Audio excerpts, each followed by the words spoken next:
Rafael Barquín, profesor del Departamento de Economía Aplicada e Historia Económica de la UNED, ha publicado en esta universidad, en la editorial UNED, recientemente el libro El Islam, 622-1800, me refiero a años, un ensayo desde la historia económica. Hoy es nuestro invitado en Sin Distancias en este tiempo de la Facultad de Ciencias Económicas y Empresariales.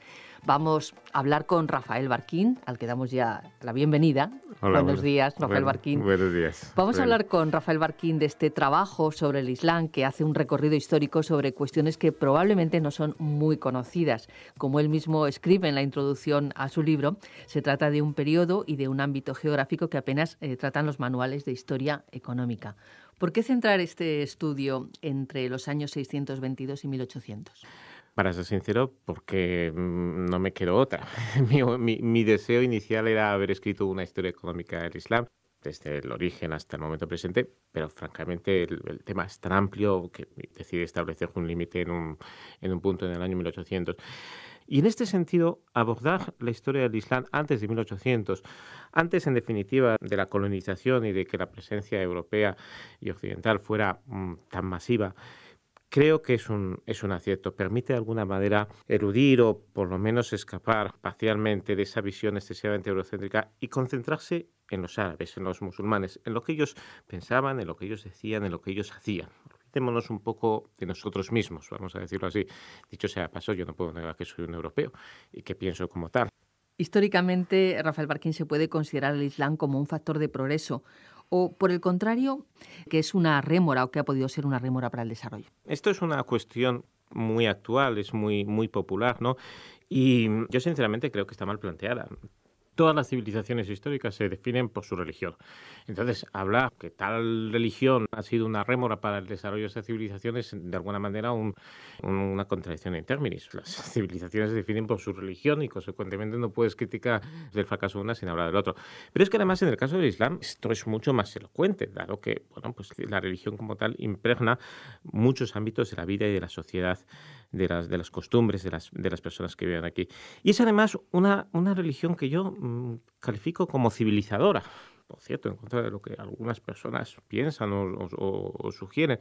Sí, creo que es la religión más civilizadora que existe actualmente, en el sentido de que, bueno, precisamente ese afán por ordenar la convivencia, por regular las relaciones entre las personas dentro de las comunidades, la convierte en un instrumento extraordinario para construir una convivencia, para construir unas relaciones sociales, unas relaciones humanas que podemos juzgar mal o bien, pero que evidentemente están ahí. ¿Por qué existe la cuestión esta, no? De por qué esta imagen del Islam como algo negativo que impide el desarrollo económico de estas sociedades?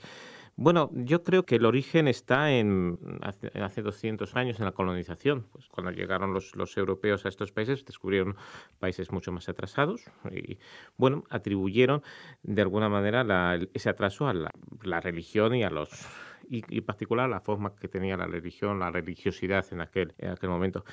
Pero no estaría de más recordar que esta visión que tenían los europeos en el siglo XIX sobre lo que era el Islam y sobre lo que era Europa podría ser exactamente la contraria 1000 años antes. Hacia el año 1800, en fin, las ciudades más grandes de Europa podrían tener, ¿cuánto? 50.000, 100.000 habitantes como mucho. ¿Cuántas serían? 4, Roma, Nápoles y París y Londres, por ejemplo. Bueno, es que solo Córdoba por entonces tenía más de 200.000 habitantes y Córdoba tampoco era ni mucho menos la más grande. También Bagdad, el Cairo, en fin. Deberíamos tener un poco más de perspectiva histórica, ¿no? Y observar las cosas con más distancia, vamos a decirlo así. Quizás la forma más cercana, más sensata de acercarnos a estas cuestiones sería la siguiente. ¿Qué aspectos de la religión pueden o no haber dificultado o obstaculizado el progreso si efectivamente se puede sostener esa tesis? ¿Qué aspectos serían esos fundamentalmente? Bueno, el rasgo más llamativo de la religión islámica en comparación a otra, vamos a decirlo así, es la existencia de la norma. Es una religión muy normativa, como he dicho antes. Desde fuera puede parecer incluso agobiantemente normativa y el hecho es que ha habido movimientos dentro del Islam que han tratado de escapar de esa norma o de darle una visión menos reglamentista, de las relaciones humanas, y que son hoy en día, y que de alguna manera ha impregnado, ha llegado hoy en día a los musulmanes modernos. El ejemplo más característico es el sufismo, ¿no? Pero ha habido otros antes. Esta preeminencia de la norma escrita, de la regulación de la sociedad y de las relaciones humanas, tiene aspectos positivos y negativos. El gran desarrollo, el éxito de la civilización islámica, de la economía islámica hace 1000 años, se explica seguramente por esto.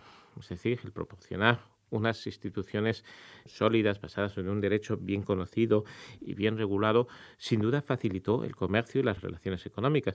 La aparición, por ejemplo, de las primeras formas comerciales, la mudaraba, la musaraca, etcétera, es un testimonio de cómo tener normas fiables, seguras y bien estructuradas, sancionadas, por cierto, también desde una perspectiva religiosa, es algo muy positivo para el desarrollo económico. Lado negativo, igual que hablo del lado positivo, no hay normas perfectas.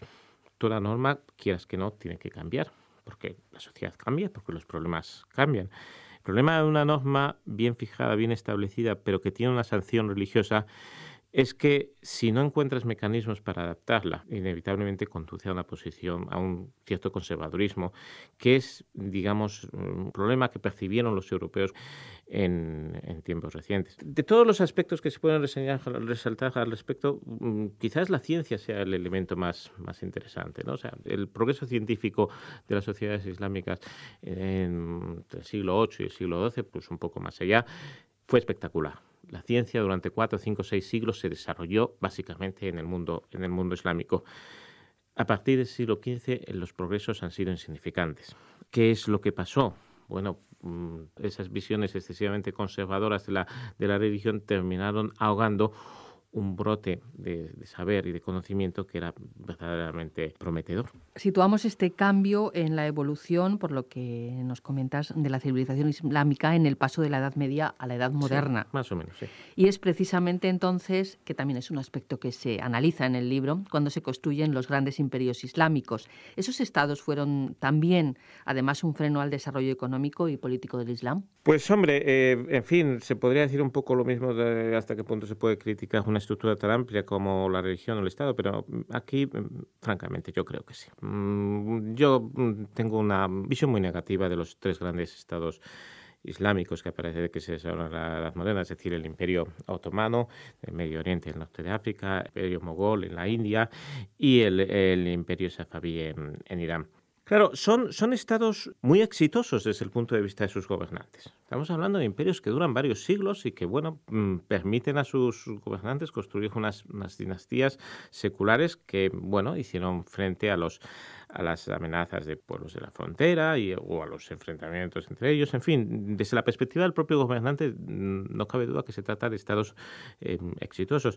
Pero claro, lo logran fundamentalmente arrasando, acabando con cualquier forma de contrapoder.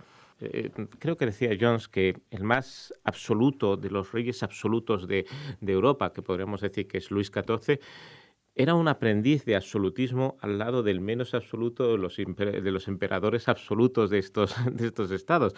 Realmente la forma en la que estos estados construyen, se imponen sobre la sociedad es verdaderamente abrumadora. No hay una resistencia religiosa, el poder religioso no es independiente como lo es en Europa por la asistencia a la Iglesia, no hay una nobleza bien establecida como puede asistir también en Europa. Y lo más paradójico de todo es que, sin embargo, pese a esa duración, no son imperios que aseguran la seguridad jurídica y la prosperidad económica e incluso una latente inestabilidad política y social. Yo creo, sinceramente, que uno de los grandes problemas y la causa de muchos de las dificultades que padecen estas sociedades durante la Edad Moderna es la existencia de estas verdaderas autocracias militaristas, ¿no? Creo que es la mejor forma de definirlo. ¿Qué papel desempeñaron, porque también se aborda en el libro, los europeos en la evolución general del Islam antes de la colonización? Bueno, claro, las relaciones han sido muchas, evidente. Ha habido muchas guerras, la reconquista, las cruzadas, la conquista de Europa del Este por el Imperio Otomano, y ha habido también muchas relaciones comerciales, unas más conocidas que otras, ¿no? Algunas incluso me da la impresión que muy poco conocidas, ¿no? Lo que pienso sobre todo esto es que quizás fueran menos de las que uno podría haber esperado. Lo digo tanto para lo malo como para lo bueno, ¿eh? Evidentemente una guerra siempre es indeseable, pero los conflictos podrían haber sido mayores y las relaciones comerciales, desde luego, podrían haber sido mucho más intensas si se hubiesen dado otras circunstancias. Quizás el aspecto que a mí más me interesa de estas relaciones, tanto conflictivas como contractuales, es el aprendizaje. Uno aprende del otro. Aprende de la persona con la que comercias, pero aprendes también del soldado con el que guerreas, ¿no? El único enfrentamiento importante que tuvieron los árabes con el Imperio chino fue victorioso, no tuvo ninguna consecuencia territorial, pero tuvo una importancia trascendental, que fue que los árabes aprendieron a fabricar papel. Capturaron prisioneros chinos, los llevaron con ellos y ellos les enseñaron a hacer papel. Esto es un progreso notable, ¿no?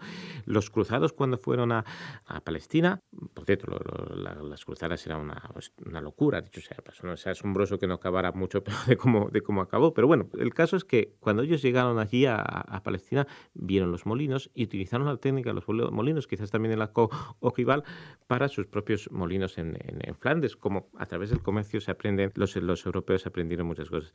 Uno de los problemas más importantes del Islam es que en algún momento de la Edad Moderna se deja de aprender. Del otro, quiero decir. Se deja de aprender del conservadurismo, por las imposiciones de los estados.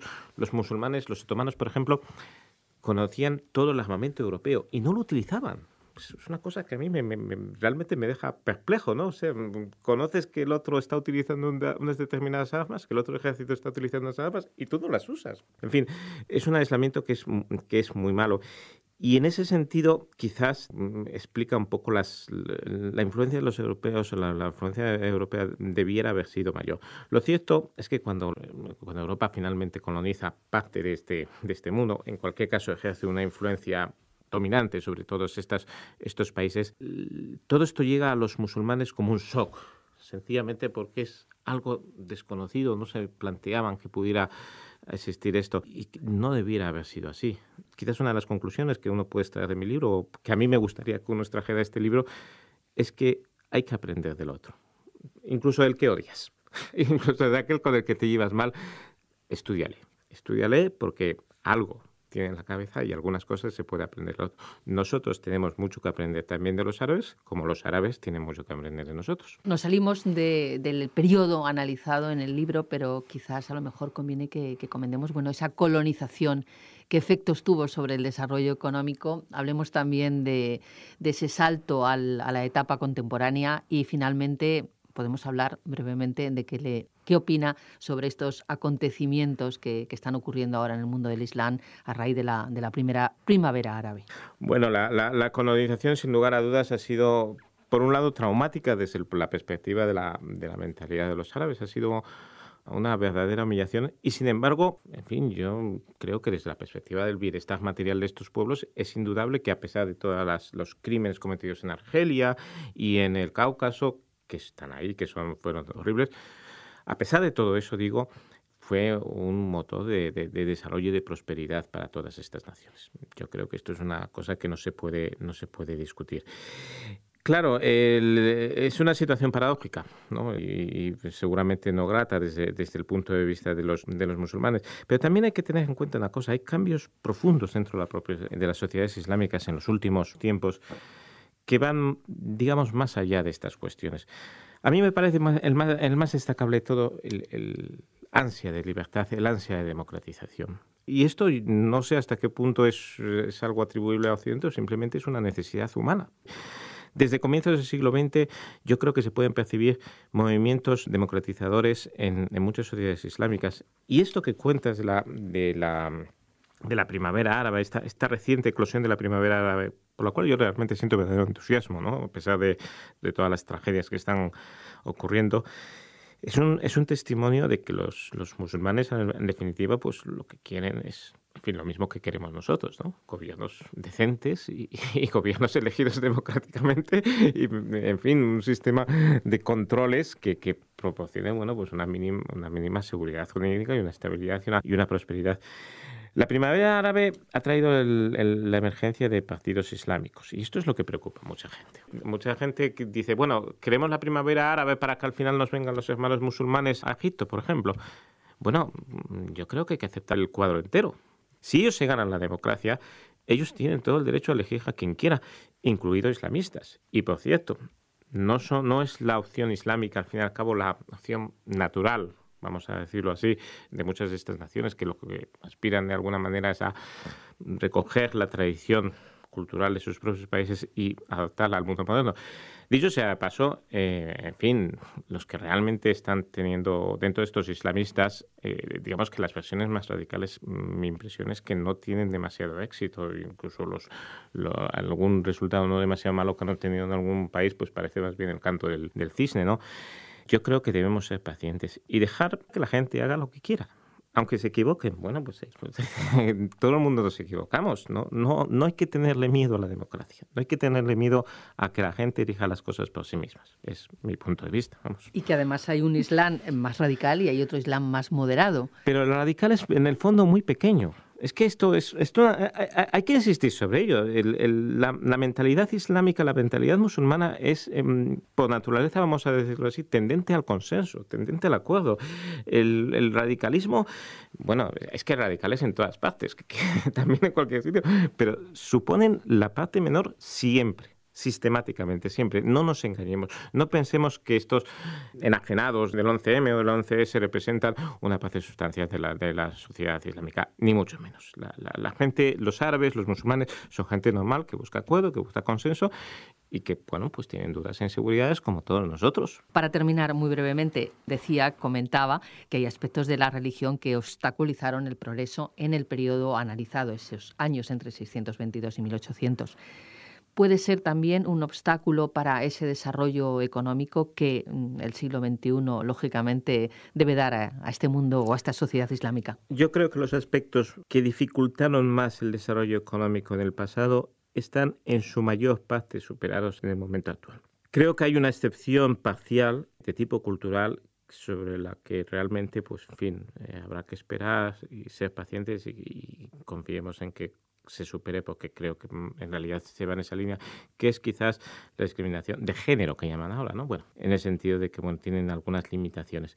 Con todo y con eso, ni este aspecto es siquiera comparable al que existía 200 años, ni el conjunto de la religión, vamos a decirlo así. Creo que a estas alturas es un obstáculo muy serio para el desarrollo económico. Creo, sinceramente, que las cosas son muy distintas de como eran hace 200 años. Afortunadamente.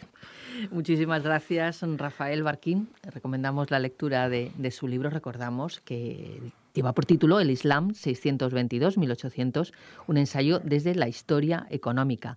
Está publicado por la UNED, creo que se publicó en el mes de agosto, si no me equivoco, de 2012. Sí, o julio, no sé. Y su autor es Rafael Barquín Gil, es profesor de Economía Aplicada, Historia Económica de esta universidad y ha sido nuestro invitado en esta mañana. Gracias. Muchas gracias, Isabel.